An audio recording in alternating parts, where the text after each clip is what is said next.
Hello and welcome to the Minimum Competence episode for Tuesday, April 1st, 2025. I'm your host for today, Andrew Leahy, a tax and technology attorney from New Jersey. On today's episode, we cover SCOTUS on religious exemptions, Amazon and Nokia settling a global patent fight, a union suing Trump over federal worker bargaining rights, and my column on a helicopter tax in New York. Let's remember, no one is useless in this world who lightens the burden of it for anyone else, and read today's legal news.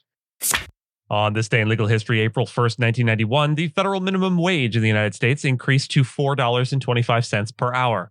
This followed an earlier increase on April 1st of 1990 when the wage rose from $3.35 to $3.80 per hour. These back-to-back adjustments marked the first changes to the federal minimum wage since 1981 when it had been set at $3.35 under the Fair Labor Standards Act. The 1990 and 1991 hikes were part of a broader legislative effort to address inflation and stagnating wages for low-income workers, especially in service industries. The wage increase was included in the Minimum Wage Increase Act of 1989, signed into law by President George H.W. Bush. The law aimed to gradually raise wages while minimizing economic disruption for employers. Despite concerns from business groups, this phased-in approach allowed companies time to adjust. Labor advocates, meanwhile, argued the increase was still insufficient for workers to meet basic living expenses, particularly in urban areas with high costs of living. The minimum wage has long been a point of contention in U.S. labor policy, seen alternately as a lifeline for workers or a constraint on small businesses. While federal adjustments have been relatively infrequent, many states and municipalities have set higher local minimum wages. As of this writing, the last federal minimum wage increase occurred on July 24th of 2009 when it rose to $7.25 per hour, where it remains today. This stagnation has reignited debates over the role of the federal government in ensuring a living wage. The April 1st, 1991 increase remains a reminder of the complex balancing act between economic policy, labor rights, and legislative compromise. The U.S. Supreme Court heard arguments yesterday in a case brought by the Catholic Charities Bureau, a nonprofit affiliated with the Diocese of Superior in Wisconsin. They sought an exemption from the state's unemployment insurance tax. The group, along with four of its subsidiaries, argued that being denied the exemption violates their First Amendment rights to religious freedom and church autonomy. While federal and state laws do allow religious organizations to opt out of unemployment insurance if they are operated primarily for religious purposes, Wisconsin determined the group's services were primarily secular and charitable. The organizations involved provide support such as job training and care services for people with disabilities, but do not require staff or clients to be themselves religious. During arguments, both conservative and liberal justices questioned whether Wisconsin's approach unfairly favored some religious organizations over others. Justices Elena Kagan and Neil Gorsuch expressed concerns about the state seemingly picking winners among religious groups. Catholic Charities contends their mission is rooted in faith, even if their services don't explicitly promote religious doctrine. Wisconsin previously granted a similar exemption to one of their subsidiaries, prompting the current challenge. Critics, including me, warned that granting the exemption could allow large religiously affiliated organizations, including major hospital systems, to bypass various regulations and potentially strip employees of benefits like unemployment insurance. A ruling is expected by the end of June. The court is also set to hear another major case involving Catholic interests on April 30th regarding the proposed creation of a taxpayer-funded religious charter school in Oklahoma. Yesterday, Nokia and Amazon announced they had resolved an international legal battle over alleged patent infringement related to video streaming and cloud computing technologies. The dispute centered on Nokia's claims that Amazon improperly used its patented technology to power high-quality video on platforms like Prime Video and Twitch.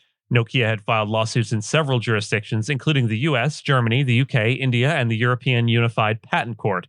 Amazon, in turn, countersued in Delaware, accusing Nokia of infringing its cloud computing patents related to Amazon Web Services, or AWS, including infrastructure and security technologies. A German court had previously ruled in Nokia's favor, finding that Amazon had used its technology without proper licensing, though Amazon stated the decision wouldn't affect its Prime Video users in Germany. The companies have now signed a multi-year patent agreement resolving all pending litigation under confidential terms. The agreement brings an end to multiple lawsuits and suggests ongoing cooperation between the two tech giants moving forward. The National Treasury Employees Union, or NTEU, representing 150,000 federal employees, filed a lawsuit aiming to stop President Donald Trump from eliminating collective bargaining rights for a large segment of the federal workforce. The suit, filed in Washington, D.C. federal court, challenges an executive order Trump issued the previous week that exempted over a dozen federal agencies from having to negotiate with employee unions. The NTEU argues that the order violates federal labor laws and the U.S. Constitution. Trump's order was followed by legal action from 8 federal agencies against multiple union affiliates attempting to invalidate existing contracts. The administration claims the move is necessary for national security and to streamline agency operations, including the ability to discipline or terminate employees more easily, particularly amid budget cuts. The NTEU counters that the national security rationale is a pretext, accusing Trump of using the order to pursue political goals and retaliate against unions that have opposed his policies. The union seeks a court ruling to block the order and prevent agencies from enforcing it, warning that the action would severely undermine federal workers' rights and job protections. And in my column for Bloomberg this week, I looked at a well-meaning but flawed proposal in New York, a so-called noise tax aimed at reducing helicopter sound pollution. The bill would charge $50 per seat or $200 per flight for aircraft that exceed a fixed noise threshold, but it doesn't actually tax sound. Instead, it taxes occupancy, a fundamental mismatch if the goal is to reduce the auditory burden on residents. If noise is the harm, we should tax noise directly. A static decibel cutoff misses how sound actually impacts people. Context matters. A helicopter flying over the harbor at noon is not the same as one hovering over a quiet park at 6 a.m., but under this bill, both would be taxed identically if they're equally loud. Worse, there's no incentive to alter flight paths or schedules to reduce disruption, nor any reward for operators who try to minimize their noise without hitting the quiet threshold. A well-designed externality tax should reflect actual social harm and promote behavior that reduces it. Congestion pricing in New York does this well by varying fees based on time and place.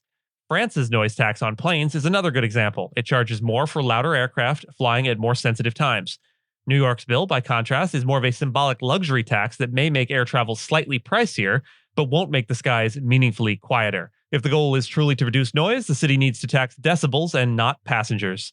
And with that, and as always, I thank you so much for listening to Minimum Competence, your daily news podcast for lawyers. If you're looking for more than Minimum Competence, links to further reading on all the topics touched on today are in the show notes.